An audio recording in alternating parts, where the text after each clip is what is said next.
Morning friends. ये हमारे series का दूसरा अंश है बिहार के संदर्भ में, बिहार स्पेशल में। चलिए हम लोग आइए आगे बात करते हैं। इसमें विशेषतः हमने बिहार के किसान आंदोलन को लाया है। एक्चुअली बिहार जो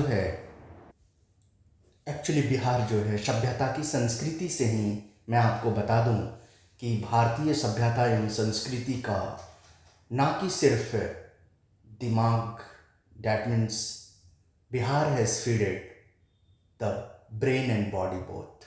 डैट मीन्स कि जो बिहार है वो कहीं ना कहीं ना सिर्फ पेट की बुभुक्षा को शांत की है, इसने बौद्धिक क्षमताओं को भी कहीं ना कहीं समृद्ध किया है। इतना ही नहीं, संस्कृति का अविरल आपको पहचान दिया है।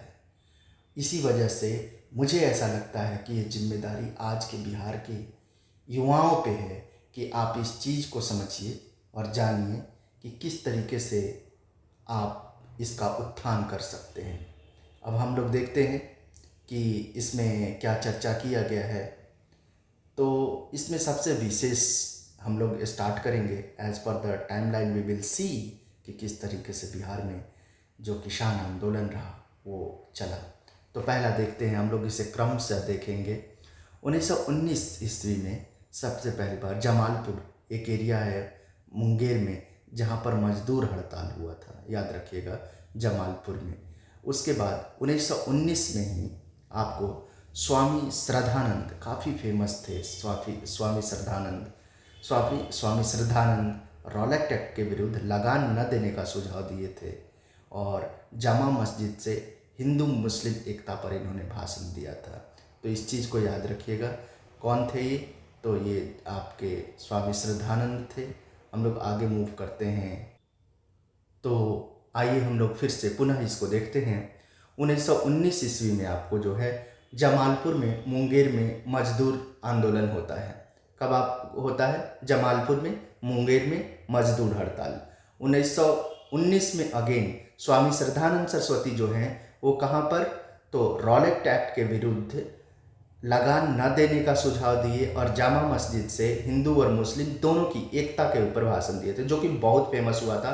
और इस इंसिडेंट को के दत्ता साहब की किताब में लिखी गई है, जो कि बिहार का बुक, हिस्ट्री का बुक लिखे हैं और इसे बिहार सरकार ने लिखवाई थी। और ये बुक आपको लवाशना के लाइब्रेरी में मिलेगा। आगे हम लोग मूव करते हैं कि 1919 के बाद 1919 से 22 तक स्वामी विद्यानंद ने कहाँ पर किए थे मूवमेंट? मधुबनी में। किसके विरुद्ध? दरभंगा राज के विरुद्ध, क्योंकि यहाँ पर पीजेंट्स का कहीं ना कहीं हक को मारा जा रहा था। 1922 से 23 में कहाँ पर हुआ? किसान सभा हुआ। कहाँ पे? मुंगेर में। उसके अध्यक्ष कौन हुए? मोहम्मद जुबैर। उपाध्यक्ष कौन हुए? श्री कृष्ण सिंह। सचिव कौन हुए? नंद कुमार सिंह। अब आकर के इसको कंफ्यूज मत होइएगा। 1929 ईस्वी में बिहार प्रांतीय किसान सभा बना, जिसके सचिव कौन हुए? श्री कृष्ण सिंह। यह स्थान कहाँ है? सोनपुर। उसके बाद अध्यक्ष कौन थे?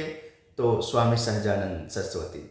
1936 जून से लेकर के 1939 के मध्य तक आपको बिहार में जो बकासत लैंड टैक्स था उसके अगेंस्ट में सहजानंद सरस्वती और कार्यानंद शर्मा, मुंगेर के जो रहने वाले थे, इन लोगों ने मिल करके आंदोलन किया। वो क्षेत्र कौन था जहाँ पे बकासत लैंड टैक्स और बिहार टेनेंसी एक्ट था? तो बड़हिया, रेवड़ा, मंझियावा। किस टाइप के यहाँ पर वो खेत दिए जाते थे? तो जिरात, जिसको सीर भी कहा जाता था, और बकासत।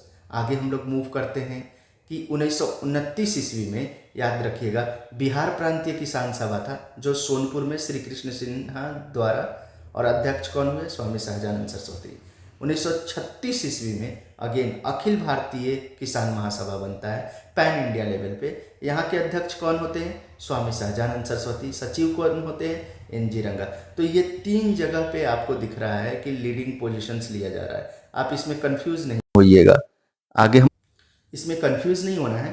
आपको 3 जगह पे अलग अलग मिल रहा है देखने को। जैसे यहाँ पर ये हो गया, फिर यहाँ पर जो बिहार प्रांतीय किसान सभा हुआ वो हुआ, अखिल भारतीय किसान महासभा हुआ।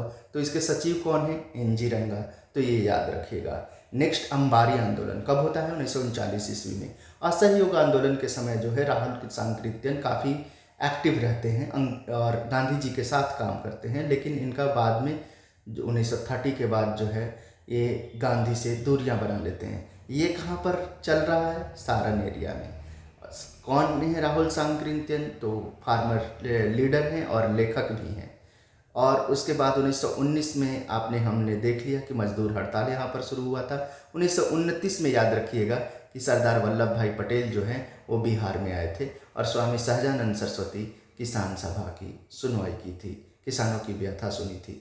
तो ये था बिहार में किसान आंदोलन और किस तरीके से ये किसान आंदोलन जन आंदोलन के रूप में परिवर्तन हुआ था। तो आपको उम्मीद है मुझे कि आपको समझ में आ गया होगा और आप ऐसे ही इन वीडियोस को देखते रहिए। मैं आपके लिए सुदृढ़ और विजडमफुली इन वीडियोस को लाते रहूँगा ताकि आपका बीपीएससी का प्रिपरेशन अच्छा से हो सके। Thank you for watching wisdom tree.